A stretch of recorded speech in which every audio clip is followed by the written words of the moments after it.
everyone, welcome to part 10 of the probability distribution video series. So in this video we are going to talk about the infamous beta distribution. This is probably the most fascinating distribution you are going to see in this entire series. So let's dive in.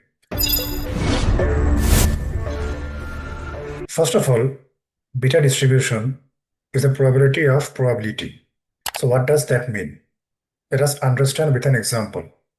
So suppose after the first week of starting my YouTube channel, I have total 10 views. 3 viewers subscribed, that means I have 3 success. The other 7 did not subscribe, that means I have 7 failure.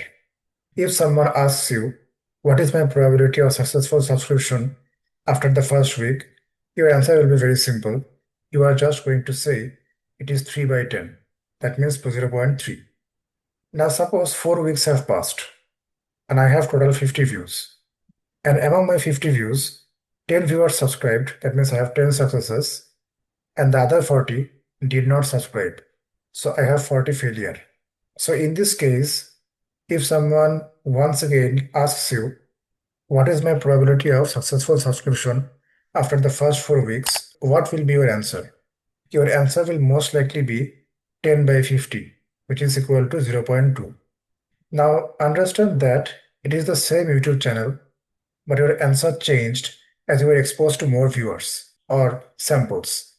The fascinating thing is your answer regarding my subscription success will keep on changing as more weeks pass. So here is the moral of the story.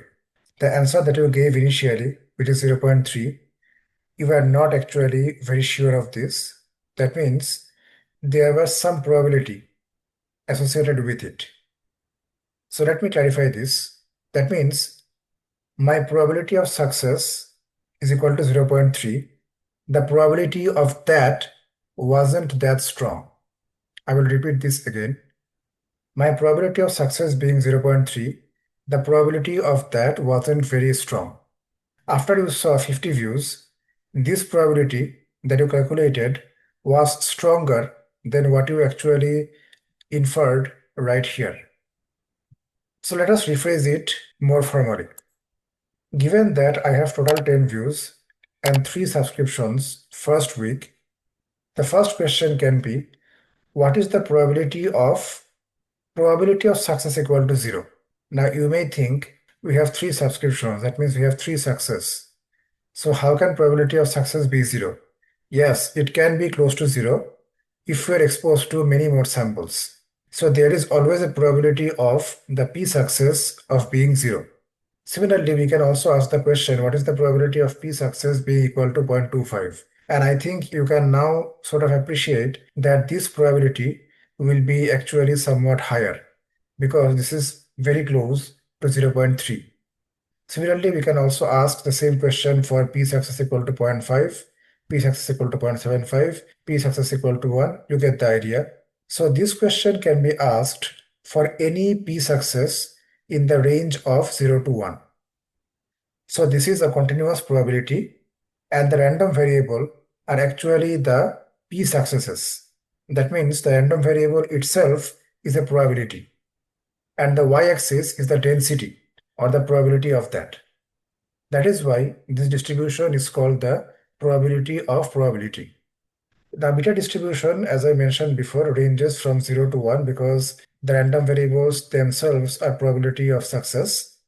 So as you can see right here, we had 3 success and 7 failure. Alpha and beta are the two parameters for beta distribution. Alpha will be equal to 3 plus 1 and beta will be equal to 7 plus 1. So this is how a beta 4-8 distribution PDF or probability density looks like. As you can see, at 0.3, at around 0.3, the peak is at the highest position. But the other positions are not 0. They are also assigned some probability, and the probabilities go down gradually as we go further away from the 0.3. Also note that this particular curve, this particular PDF curve is quite fat. That means we are not very confident about our prediction of 0.3 probability. Let's look at another case where we have much more samples. We have 10x samples basically. Suppose we have 30 success and we have also seen 70 failures. In that case, alpha will be 30 plus 1 and beta will be 70 plus 1. So this is how the beta curve with alpha equal to 31 and beta equal to 71 looks like. As you can see, the PDF peak is also at 0.3, but this time the PDF curve is very narrow. That means we are much more confident that 0.3 is the actual probability value. This is because now we have actually encountered much more samples. So suppose here if there were 300 success and 700 failure, this curve would be much more narrower. Let's now look at the beta distribution PDF. So among my 10 viewers, suppose the subscription success and failure sequence was as follows. The first 5 viewers did not subscribe, so we have failed. The next 2 viewers subscribed, so this is success. The next 2 did not subscribe, so another 2 failures, and final one is also another success. So if my success probability is p, then the probability of observing this sequence is p cube into 1 minus p to the power 7, because there are 3 success and 7 failure.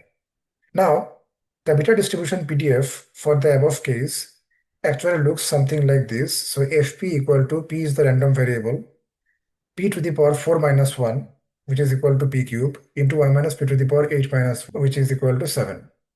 So 4 here is alpha and 8 here is beta, and there is some normalizing constant before. So this normalizing constant is there because beta distribution is actually a probability distribution. And the probability distribution function has to be such that its integration becomes 1 or area under the curve becomes 1. Otherwise, it will not be considered as a probability distribution. So this is the actual formula, the generalized formula. So f of x semicolon alpha and beta is equal to this particular normalizing constant into what we have just talked about right here. So what is this particular thing? This is nothing but the gamma function. So for example, gamma of n equal to n minus 1 factorial. And this factorial can be calculated for any n, and they can also be floating point numbers. X is in the range of 0 to 1 because, as we said before, it is the probability of probabilities. That means random variables themselves are probabilities, and probability values can never be anything but between 0 to 1. And alpha and beta both will be greater than 0.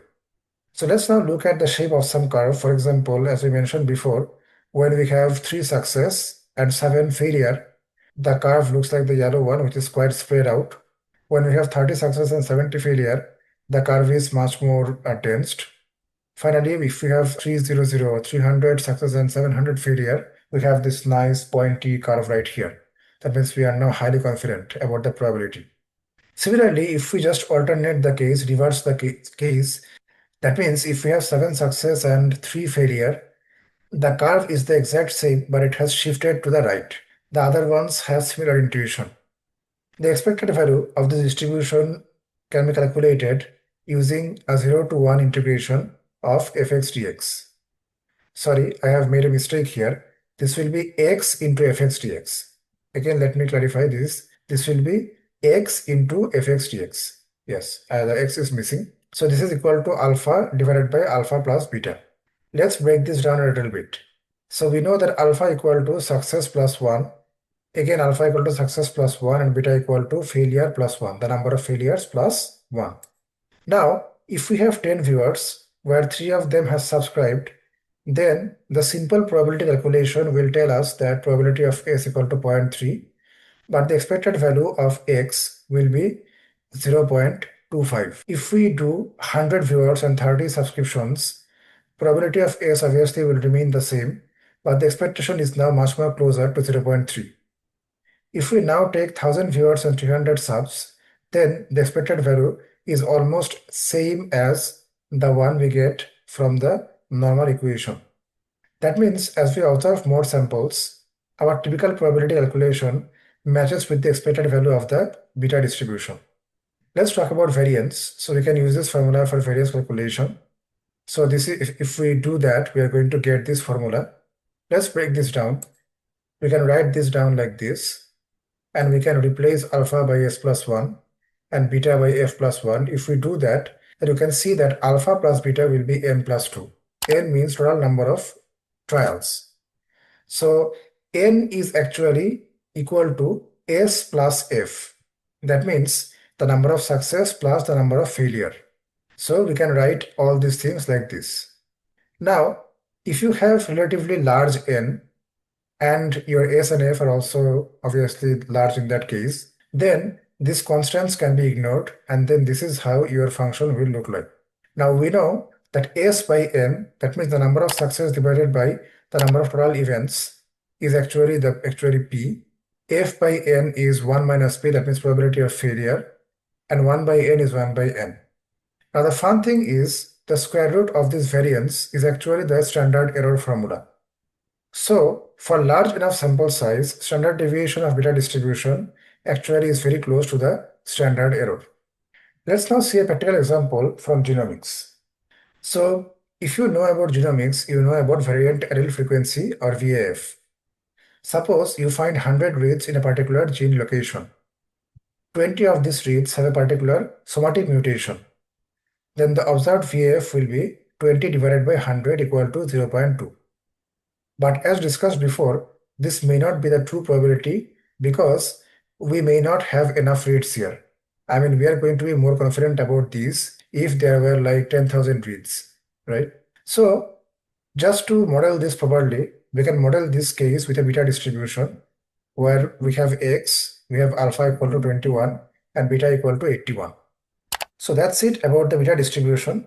If you like the video, feel free to subscribe and share. There's a donation link given in the description. You can donate to our channel and help us contribute more content like this. Thank you very much.